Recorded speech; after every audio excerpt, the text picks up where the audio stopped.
Marcus stood frozen on the busy sidewalk, his expensive sunglasses slipping down his nose. The black Mercedes behind him gleamed in the afternoon sun, but he wasn't thinking about his car anymore. Just a few feet away, sitting on the cracked pavement with two small children, was a woman he never thought he'd see again. Her clothes were torn and dirty. Her hair was messy and unwashed. The children beside her had no shoes. But it was her face that made his heart stop. Even through the dirt and exhaustion, he recognized those eyes. Those were the same eyes that had looked at him with disgust years ago when he knelt before her in a crowded mall. "Sarah?" he whispered. "Hello family, welcome back. Please take a moment to subscribe and give this video a thumbs up. It truly means a lot to us. Don't forget to share it with your friends and loved ones and turn on the notification bell so you never miss a new story." So sit back and relax as we dive into the story. The woman's head snapped up. Her mouth fell open. For a moment, neither of them could speak. The noise of the city faded away. Cars honked. People walked past. But Marcus and Sarah just stared at each other across the years of pain and regret. "Marcus, you look so good," she finally said, her voice shaking. He removed his sunglasses slowly. His eyes were calm but filled with questions. "And you look so bad. What happened to you?" Sarah's lips trembled. Tears started rolling down her dirty cheeks. The two children pressed closer to her, sensing something was wrong. One of them, a little boy, tugged at her worn-out dress. Marcus looked at the children, then back at Sarah. His mind raced with memories. He remembered the day she had rejected him in front of hundreds of people. He remembered her cruel words that cut deeper than any knife. He remembered how she had laughed at his dreams and walked away to marry a rich man. And now here she was, broken, homeless, begging on the streets with children who looked just as hungry and tired as she did. "Please," Sarah whispered, holding out a trembling hand. "Anything you can give. My children haven't eaten today." Marcus stood there, his expensive watch catching the light. His tailored shirt was probably worth more than everything Sarah owned. He had 3 luxury cars at home. He lived in a mansion with a swimming pool. He had more money than he could spend in 10 lifetimes. But years ago he had nothing. And back then Sarah had chosen money over his love. The question burning in everyone's mind was simple but powerful. What would Marcus do now? Would he walk away and let her suffer? Would he help the woman who had destroyed him? Or was there something else waiting to unfold? Marcus had not always been rich. He wasn't born with money or power. He grew up in a small apartment on the poor side of Chicago, where every dollar mattered and dreams had to survive on hope alone. His father was a retired elementary school teacher who received a pension so small it barely bought groceries for 2 days. His mother sold vegetables at the local farmer's market, working from sunrise to sunset just to pay the bills. They lived in a tiny 2-bedroom apartment where the heat barely worked in winter and the roof leaked when it rained.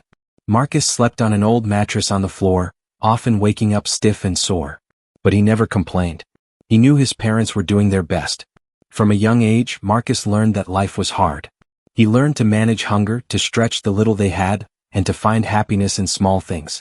Like when his father brought home pizza on payday, or when the landlord didn't knock for rent that month. Marcus's big break came when he got accepted into the University of Chicago to study computer science. His family was so proud, but it also meant more financial struggle. His parents sold some furniture to pay his first year's fees. His mother worked extra hours just to send him money for food. While other students wore designer clothes and went to parties every weekend, Marcus wore the same pair of jeans for years. He didn't care about fashion. His eyes were set on one thing: graduating with top grades and getting a good job. He spent late nights in the campus computer lab, learning programming languages and web development far beyond what his classes required. Often he was the last student to leave, with the security guard waiting impatiently by the door. There were many days when Marcus had no money for food. He would drink water to silence his growling stomach. He carried these struggles quietly, never wanting his parents to feel bad about what they couldn't provide. When graduation finally came, Marcus walked out with his degree in one hand and big dreams in the other. He imagined working at a major tech company, earning a good salary, maybe even buying a car within the first year. But reality didn't care about his dreams. Months passed and no job came. He printed hundreds of resumes and visited companies across the city, but the answer was always the same: "We'll call you back." They never did. His small savings disappeared quickly. He started borrowing money from friends just to survive. At one point he thought about giving up and working at a coffee shop instead. Finally, after 6 long months of searching, he got a job. It wasn't at a big tech company, but at a small struggling business that fixed computers. They called him their IT engineer, but the pay was barely enough to cover rent in a cramped, dark studio apartment. Still, Marcus told himself it was a start. Every morning he wore his neatly ironed shirt and cheap tie, determined to work hard and prove himself. But it was during those struggling days that Sarah walked into his life. And that meeting would change everything in ways he could never imagine. Sarah drifted into Marcus's tiny studio apartment like a soft breeze slipping under a door. Quiet at first, then everywhere. She didn't officially move in, but her things did. A suitcase, a box of makeup, expensive perfume he couldn't afford to buy her. On good days she would laugh at his jokes and call him, "my genius," tapping his forehead playfully. On bad days she would look around the small room, frown at the peeling paint, and sigh heavily like someone who deserved so much more.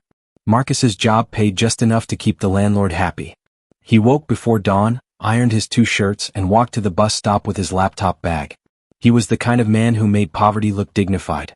Sarah, meanwhile, was between jobs, as she called it. "I'm waiting for the right opportunity," she'd say, scrolling on her phone and applying lip gloss while sitting on his thin mattress. "I can't just take any job. I went to college." At first, Sarah cooked meals that lasted for days. She waited by the window and ran to the door when she heard his key. They would eat together, knees touching, talking about their future apartment with a balcony and beautiful curtains. One day, Marcus would whisper with hope in his eyes. She would smile and say, "One day." But one day didn't pay for new clothes. One day didn't replace her cracked phone screen. One day couldn't buy the lifestyle her friends were posting on social media. Slowly, the warmth in Sarah began to fade like summer turning to fall. "Do you know Robert?" she asked one evening, eating peanuts from her lap. "He was in your class. He just started at a bank. They gave him an apartment downtown. He has a car, a whole Toyota." Marcus nodded quietly, stirring his food. "Good for him. My time will come too." "Your time needs to hurry up," Sarah said, half joking, half warning. "I can't keep eating dreams." The comparisons grew like weeds in a garden. There was always a Robert, a Michael, a guy with a car, a guy with a job that came with a corner office and a secretary who smiled with perfect teeth. Marcus carried the pain with patience, like a man carrying a bucket with a small hole in it, carefully hoping none of the water would spill out. The first real crack in their relationship came on a Thursday afternoon. The company generator broke down, so Marcus's boss sent everyone home early. Marcus took the bus halfway, then walked the rest of the way home, dodging puddles from an afternoon rain. He had planned a small surprise. He stopped at a food stand and bought chicken skewers, extra spicy, wrapped in paper like a secret gift. He pictured Sarah's happy face when she saw them. The apartment door wasn't locked. He heard laughter first. Deep, male laughter that was too comfortable in a space that wasn't his. Then Sarah's voice, soft and playful in a way she no longer used with Marcus. Marcus stood there, the warm food in his hand, and his heart began to pound in his ears like a drum. He pushed the door open slowly. A man in an expensive polo shirt, with a gleaming watch and loud cologne, was sitting on the edge of Marcus's bed. Sarah's hair was uncovered. She looked relaxed, like she was at home with someone she trusted. The man turned slowly. First annoyed, then he grinned like this would be a funny story to tell his friends later. What would Marcus do now? "Oh," the man said with a smirk. "You didn't say your roommate was coming home." "Leave," Marcus said firmly, his voice surprising even himself. He wasn't a violent person, but some words carry their own strength. "Get out. Now." The man stood up slowly, still grinning. "Relax, man. We were just talking." "Out," Marcus repeated, his jaw tight. "Now." The man adjusted his belt, winked at Sarah, and walked past Marcus, deliberately brushing his shoulder as he left. Marcus didn't move. The man's expensive cologne hung in the air like an insult. When the door clicked shut, silence filled the room with invisible claws. Sarah spoke first. "It's not what you think." "What do I think?" Marcus asked quietly. She looked at the floor, then at him, then away again. Her voice became small. "I needed money. He was helping me." Marcus set the chicken skewers on the table with a care that felt ridiculous given the situation. "Helping you how?" "Phone credit. Little things. You know I haven't been working. So you brought him here? To our home. Where else would I meet him?" She threw her hands up, then caught herself and softened her tone. "Baby, I'm sorry. Please. Nothing happened. I swear." Marcus wanted to believe her. He wanted to unsee the way the man's shoes were positioned near the bed. The way Sarah's hair looked like hurried hands had touched it. He wanted to rewrite the last 10 minutes into something he could live with. "Why didn't you tell me you needed anything?" he asked, his voice breaking slightly. "I would have found a way." "That's the problem," Sarah said, tears arriving right on cue. "You always say you'll find a way, but the way never comes. I needed to fix my phone. I needed money for interviews. You can't even give me bus fare sometimes." Marcus leaned against the wall and slowly slid down until he was sitting on the cold floor. "So this is my punishment for being poor?" Sarah came to him on her knees, tears bright in her eyes. No, don't say it like that. You know I love you." She took his hands and squeezed them. "I made a mistake. It won't happen again. I swear on my mother's life." Promises filled the room like smoke that you can see but can't hold. Marcus cried quietly, feeling ashamed, and in the end, because his heart had learned patience long before it learned pride, he nodded. "Okay," he whispered. "I forgive you." She let out a breath of relief and collapsed against his shoulder. "Thank you. I won't forget this. You're a good man." For 2 weeks, peace returned like a shy guest who wasn't sure if they were welcome. Sarah was attentive again. She cooked his favorite meals, lit candles, wore his favorite dress. She called him, "my genius," and told friends on the phone, loud enough for him to hear, that her boyfriend was going to be someone important one day. Marcus took longer routes home, avoiding shortcuts that might lead to more disappointments. He focused on work, staying late to learn new computer programs, telling himself that a promotion would fix everything that was broken between them. But the river of comparison found its way back into their lives. It started with small cruelties again. "You ironed this shirt? It still looks wrinkled. Look how David sends his girlfriend money every Friday. Do you even care about me?" She started pushing away plates of food. "I can't eat beans again. I'm tired of being poor." Sarah began dressing up beautifully to see friends, her makeup perfect, her perfume expensive. She turned her phone face down when messages arrived. When Marcus asked gentle questions, she heard accusations instead. "So you're watching me now because you paid last month's rent? Stop stressing me out." Marcus didn't yell. He had never learned the language of anger. He spoke softly, hoping his gentleness could smooth the rough edges of her words. But deep down he knew something had changed. And he wondered how long he could keep forgiving before there was nothing left of his heart to give. Marcus started praying longer prayers at night. They weren't fancy or poetic. Just simple words from a desperate heart. "God, give me a better job. Give me wisdom. Give me a kind heart that isn't foolish." He apologized to his stomach when he skipped dinner to save money. And he apologized to his heart when it kept pumping hope into a body that had begun to feel tired and broken. One evening, Marcus came home with a bag of groceries he had bargained for at 3 different stores. Rice, canned tomatoes, a small pack of chicken. He felt proud, like a provider bringing food to his family. Sarah stood in front of the mirror, adjusting a blonde wig. She wore a tight red dress that hugged her body perfectly. Gold earrings swung when she turned her head. She looked absolutely beautiful in a way that made his chest ache. "Where are you going?" he asked, trying to sound casual. "Out," she said, tapping her phone screen. "Meeting friends downtown." "Which friends?" She rolled her eyes. "Do I have to report everyone to you? You don't know them." "Them? Or him?" She faced him with fire in her eyes. "Listen, Marcus. Don't start. You know I hate drama." Marcus swallowed hard and nodded. He set the groceries down gently. "At least call me when you get there." She kissed his cheek quickly, the way someone tips a waiter, then left. The door closed softly. But the silence that followed felt like it slammed. Marcus cooked for 2 people that night. He ate alone. He kept Sarah's plate covered for hours, just in case she came home hungry. When she finally returned near midnight, her laughter echoed through the hallway like the last song from a party he wasn't invited to. "How was it?" Marcus asked. He was half asleep but fully awake. "Fine," Sarah said, pulling off her wig and tossing it on a chair. "Why are you still up? Don't you have work tomorrow?" Marcus watched her walk to the bathroom. Something felt wrong, but he couldn't prove it. He just felt it deep in his bones. The months crawled by like wounded animals. There were still good days when Sarah laughed at his jokes and hugged him from behind while he washed dishes. Days when she said, "One day, baby, you'll surprise everyone." But the bad days outnumbered the good ones now. The insults sharpened like knives. "If you really loved me, you wouldn't let me struggle like this. How do I face my friends when their boyfriends are doing big things? You're too comfortable being small." Then one Saturday afternoon, as rain tapped against the window, Sarah sat on the mattress with a serious face. "Marcus," she said, "we need to talk." His stomach dropped like an elevator with cut cables.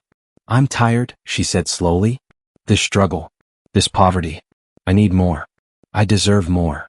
You deserve everything good, Marcus said, his throat tight with emotion. Just let me try a little longer. Please. Sarah looked at his hands. They were hard-working hands. Gentle hands. Poor hands. She looked away. Okay, she said after a long pause. But things have to change soon. He promised they would. He didn't know how, but he promised anyway because that's what love made him do. That night, Marcus wrote a list in a small notebook. Get money for Sarah's new phone. Ask boss for extra hours. Update my resume. Don't lose yourself. 2 weeks later, Marcus found a side job fixing computers for a small school. He hid his exhaustion behind smiles and brought Sarah a refurbished phone that looked almost brand new. She squealed with delight, hugged him tight, and posted a photo online with the caption, "My man," and 3 heart emojis. For one bright, beautiful moment, Marcus felt like a king wearing a paper crown that somehow still mattered. But then came the shopping mall. The ring he could barely afford. The crowd he didn't invite. And the answer that would split his life into before and after, like a knife cutting through soft bread. Sarah had already crossed too many lines. And Marcus had chosen forgiveness every single time, folding his pain like clean laundry and placing it gently on a shelf.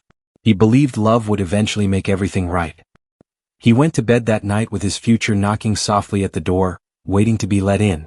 But he had no idea that the door was about to slam shut forever. The Saturday sun poured through the windows of Marcus's tiny apartment, casting light on his neatly folded clothes and the single wooden chair. He had been awake since dawn, staring at the small velvet box in his palm. Inside was a modest silver ring with a single stone that caught the light in shy glimmers. It wasn't expensive.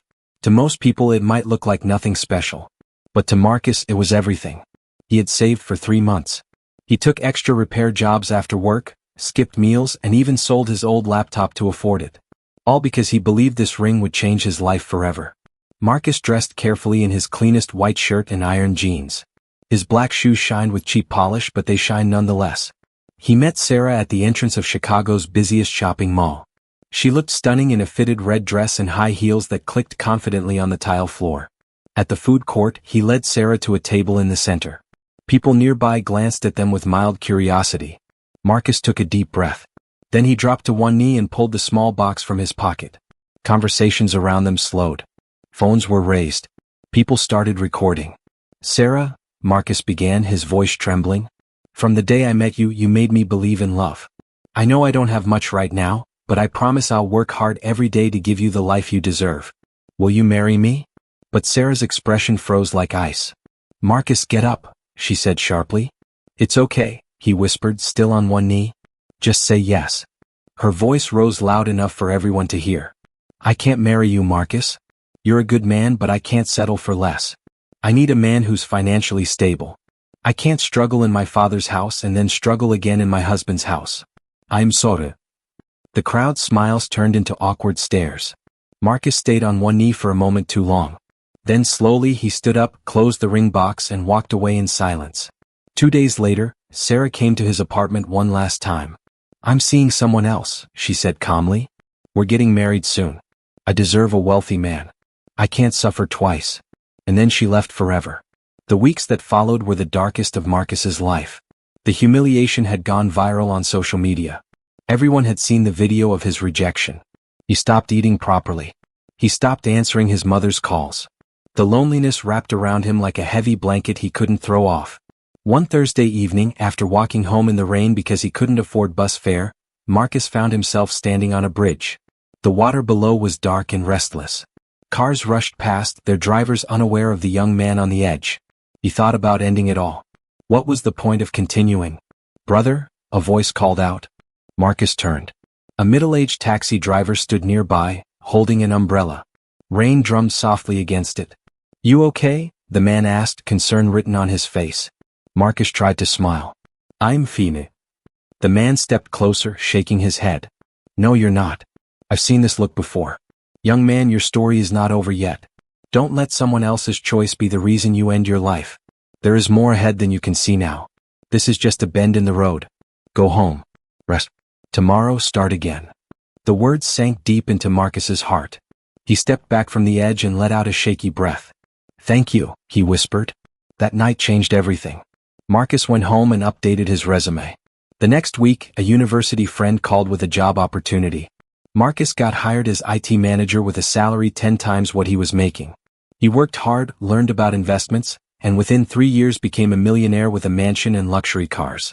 Then one Saturday afternoon, Marcus saw her again. Sarah was sitting on a dirty sidewalk with twin children, begging for food. Her wealthy husband had been arrested for fraud. Everything was gone. Despite everything she had done to him, Marcus helped her. He gave her a furnished apartment with 1 year's rent paid. He gave her $10,000 to start a business. But when she asked if they could start over, he said no. He had someone new now, someone who had stood by him when he had nothing. As Marcus drove away that day, he looked in his rearview mirror. Sarah stood there watching him leave, holding her children's hands, tears streaming down her face. She had once held gold in her hands and traded it for dust. And Marcus? He had learned that true success isn't about revenge. It's about becoming so focused on your own growth that you forget to look back at those who doubted you.